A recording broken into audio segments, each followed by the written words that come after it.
Dzień dobry, I'm Max from Canada.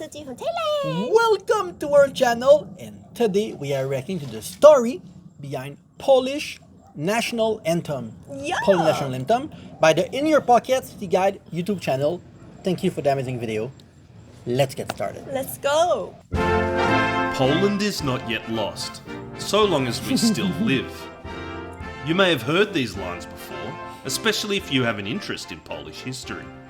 This is an English translation of the opening lines of Poland's national anthem, which is officially titled Mazurek Dąbrowskiego, or Dąbrowski's Mazurka. Mazurek Dąbrowskiego. People are saying that your accent is good. I should learn Polish. Yes, in the comment. You want to try it? Let's see. Which is officially titled Mazurek Dąbrowskiego. Mazurek Dąbrowskiego. Some people are saying that your accent is good. You should learn Polish.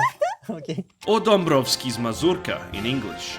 It was written in the year 1797 by a Pole named Józef Wybicki while he was fighting for Napoleon Bonaparte in the north of Italy. If you think Italy is an odd spot to be writing a patriotic Mazurka, you'll be even more surprised to know that Poland's future national anthem was written at a time when the country didn't even exist on the world map. And who is this Dąbrowski guy anyway? To get an answer to all these questions, we need to go back to the year 1772, at a time when Poland, in a political union with Lithuania, were one of the major powers in Europe. They were also at war with almost all of their neighbours, specifically Russia, Prussia and Austria.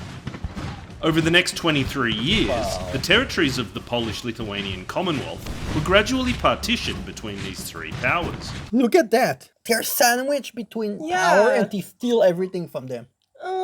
This is... Ugh. Until the final seizure in 1795, which... And there's nothing.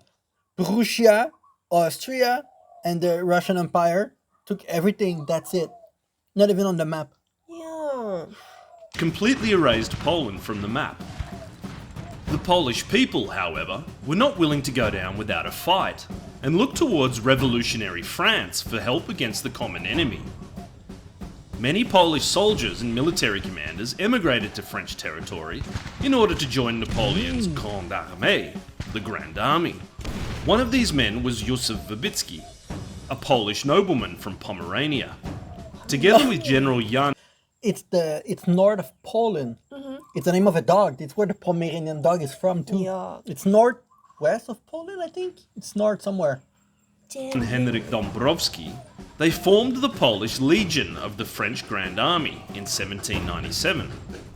Whilst Polish troops would eventually fight as far abroad as the West Indies and Egypt, their biggest contributions in the service of Napoleon Bonaparte was in the north of Italy.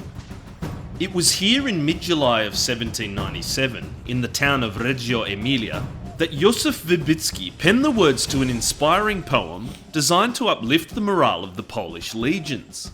Together with a melody from a Polish mazurka, a folk tune from central Poland, it became the Mazurek Dąbrowskiego. In its famous opening lines, he reminds the listener that Poland still exists, despite the fact that it was no longer on the world map at the time. And so Poland is not yet lost, so long as we still live. What the foreign force has taken from us, we shall with saber retrieve. The saber is like a sword. long as the Polish people were still willing to fight for it. In the chorus, he calls upon Dąbrowski and his legion to march home from Italy and rejoin the nation. There are other national heroes mentioned in Wybicki's lyrics.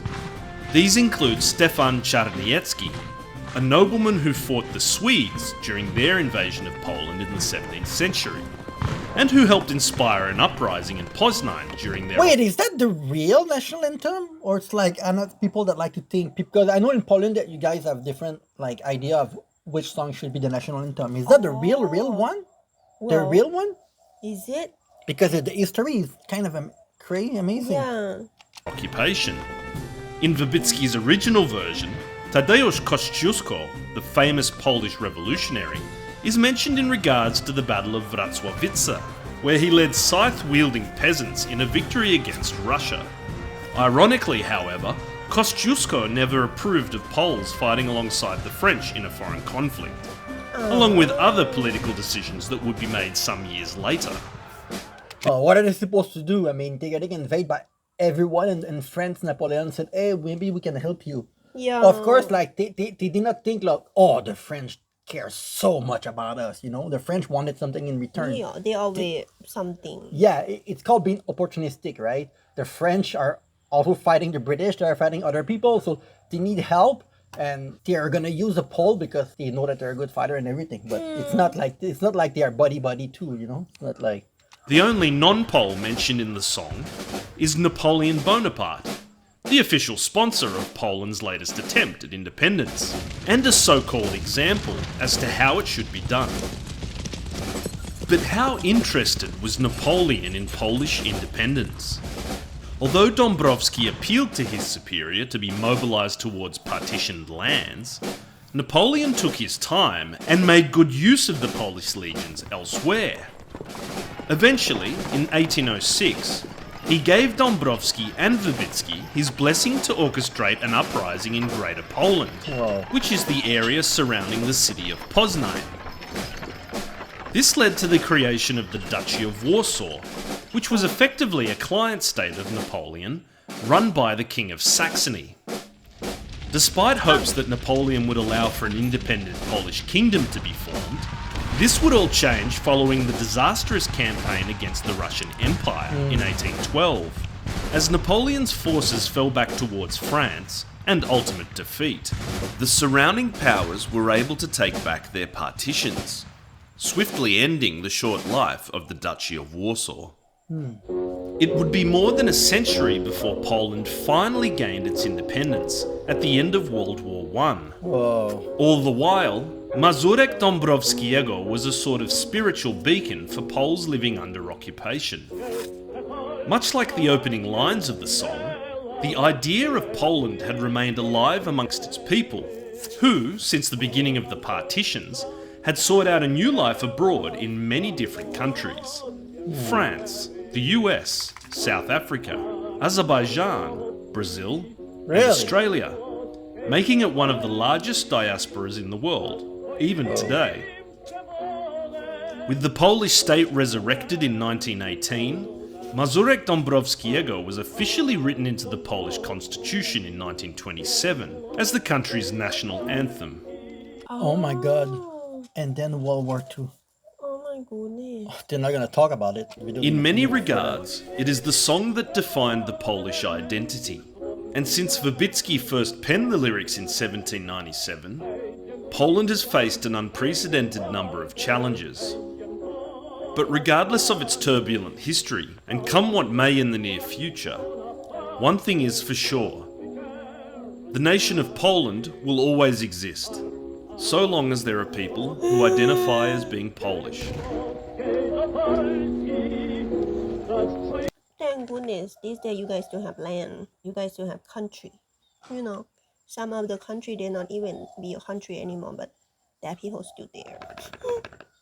So, you guys still lucky. But still, like the big country always like love to do something to small country. Never want to leave us in peace. Well, look at what's going on in 2025 right now around the world. It's always like this. People want to conquer, people want to take the land. Yeah. We live in a world full of greed. But it's interesting, the song, the background. It's really Yeah. nice, actually. If there's more video like this that we should react to, let us know in the comment below. Yeah, and stay strong, Poland. Although you guys are doing well right now, I would say, in 2025. So thank you for watching, and see you very soon.